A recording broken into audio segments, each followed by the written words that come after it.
Welcome to this week's episode of Uncensored Hot Femme. My name is Anna Olsen, and I am the founder of this podcast, Uncensored Hot Femme, and also the owner of my company, The Royal Queendom. I help good girls go bad being motherfucking queens in sex and love.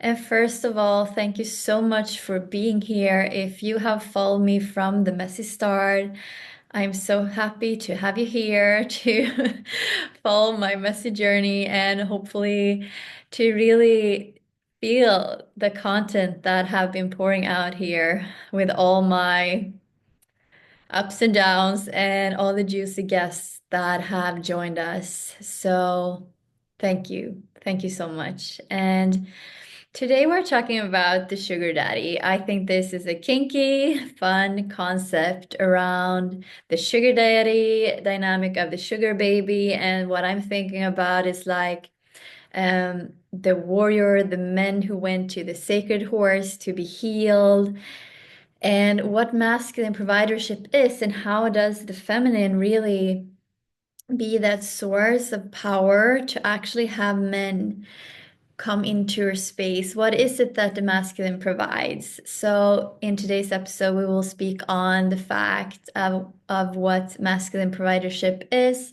and also around the money part. And it's a beautiful analogy when you think about it in the warrior whore concept, because in the ancient times, the whores, the sacred whores, they were actually women of status where men came to offer their gifts and money to the divine to experience healing through a woman's body, through her feminine nurturing energy and her eroticism, and to be healed through her pussy magic.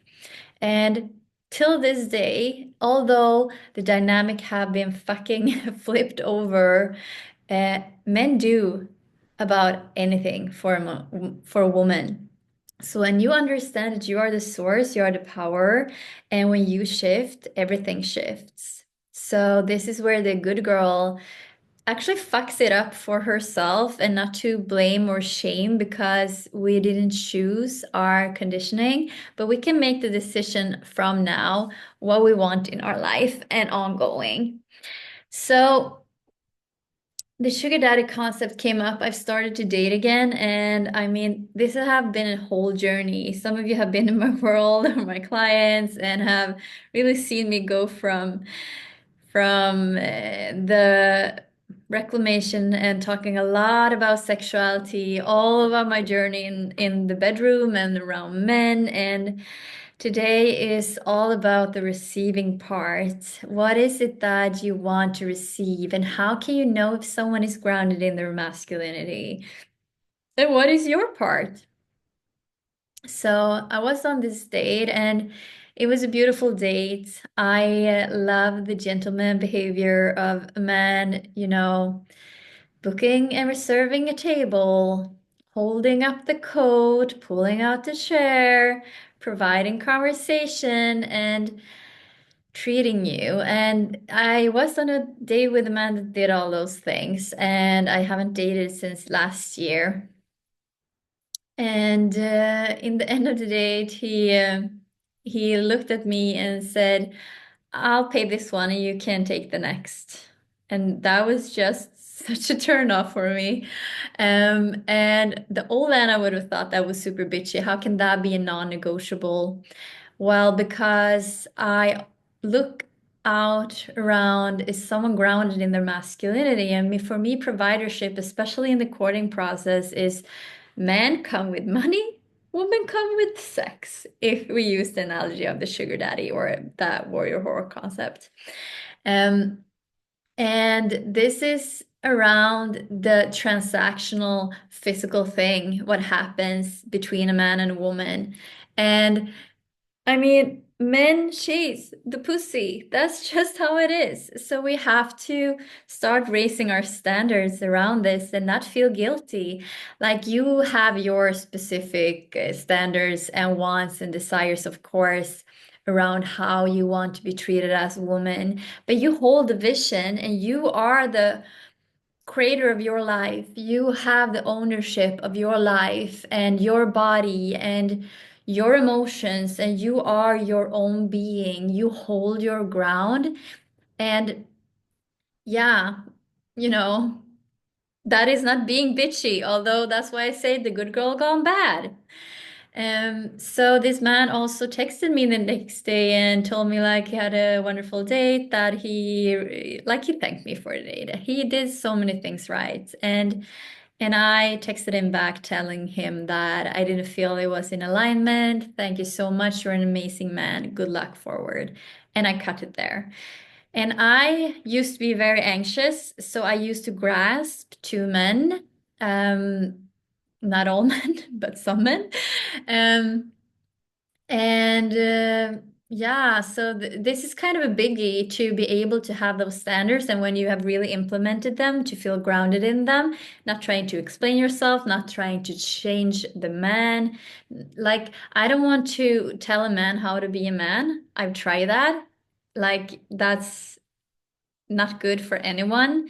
We don't try to fix someone. We don't try to explain to someone. We don't try to change them. Like, his natural state was that we do 50-50 on splitting bills, or I do one, you do one. And I was like a no to that. So that is perfectly okay. And this is coming from me, who grew up in a village of 300 people, where I never learned how to date. I never really learned what is the dynamic in relationship between men and women. And especially in Sweden, we are super PC. We are like so much about equality. It should be the same. Men and women should like do the same. And I don't want to be a man woman. So no, thank you. No, thank you. And it's more also about the courtesy and like showing that I am coming in here with my providership and giving you the gift. Man comes with money, woman comes with sex. And I'm not really talking about only the sex, but it's just a beautiful analogy. So then I know this is his natural state. And I'm not saying that there isn't nuances or gray zones and so on, but when you know, you know. Um, yeah, so what's the woman's part? Well, first of all, are you open? Are you appreciating him? Are you respecting him? Are you like expressing yourself? Are you, yeah, are you in your feminine energy? Are you bringing the full self to the dates and the dynamics? Because if you are not bringing your feminine gifts, why should anyone bring their masculine gifts? That is also about like how you want a relationship to be.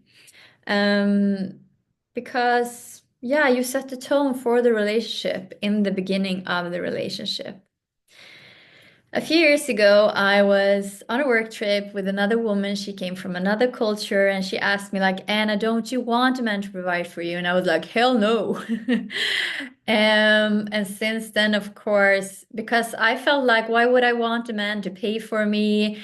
But it was just so deeply uncomfortable for me to receive and to even think the thought of receiving. And anytime someone gave me, I like instantly wanted to give back, and I overgave and I bent over backwards. And like, if you have heard, I became sick and depleted. So, I mean, unconsciously, I did want a man to provide. In a sense, I became the damsel in distress, so I would be caretaken for. So in a very unhealthy way, I did actually, because we always get what we subconsciously desire. We don't get what we get what we want. We get who we are. So change who we are and change the dynamic. And this same woman that asked me about this providership, because I didn't want to be a housewife, which I thought I had to be, uh, she uh, she and I got invited on a date, and I leaned over to her like, um, because they spoke another language. So I asked on Swedish, like, are they paying? And she was like, ah, well, of course. And it was kind of embarrassing because, yeah, they were from Holland, so they kind of could recognize some Swedish. So total dummy, I felt like. Yeah, and going from that space of being so disempowered, disconnected from my body, my sexuality, and like really diving deep into this and the embodiment of it, and just feeling okay with being the prize and to be able to walk away when I don't want to, like, yeah, when you don't want to. So you don't go into the power struggle, because I have done that too with men, gone into the power struggle where you try to nag them, complain them, tell them all the things that are wrong, um, go into fight mode, you become reactive. Like it's just two masculine beings, disempowered masculine beings, trying to poke each other to, get their way. I'm really strong-minded, and those people I tend to get into this with is also very strong-minded. And we flip the power dynamic from like falling flat to trying to dominate over. It just becomes a total shit show. And it doesn't feel good either, because first, like, you act out of character, but also like it's not a nice feeling to try to change someone else. And that person, it doesn't feel good for that person either.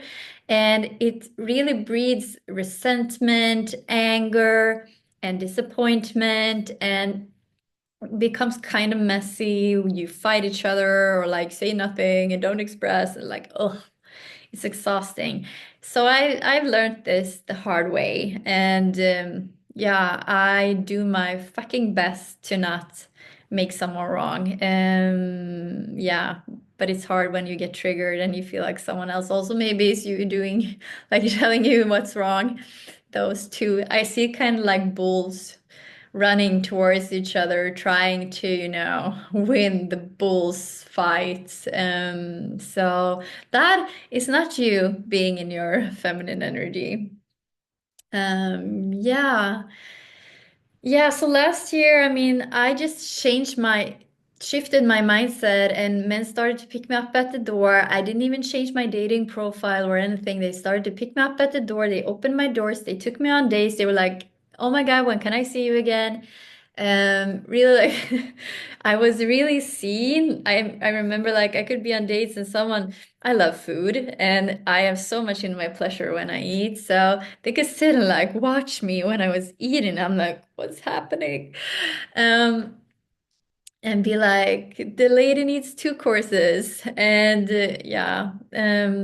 So you're so allowed to be the prize, and what do you want? It's okay to say yes to yourself and choose yourself, and like stop bending over backwards, stop explaining yourself for your sake and this person, because yeah, it would just not feel good for anyone. And you will sit there and like, why am I undervalued? Why don't men see me? Why don't they show up for me? And so on. Well, that's why. So yeah, what else? Yeah, and men have tested me. Oh my God, what they have really tested me. They have asked me to pick them up. And I mean, for my inner people pleaser, this was so fucking uncomfortable. And to not also to do my best to not go into reactivity mode, um, to fight them. Um, and like, prove my worth or explain myself. So, I mean, they've asked me to pick me up. They have like tried to take me home.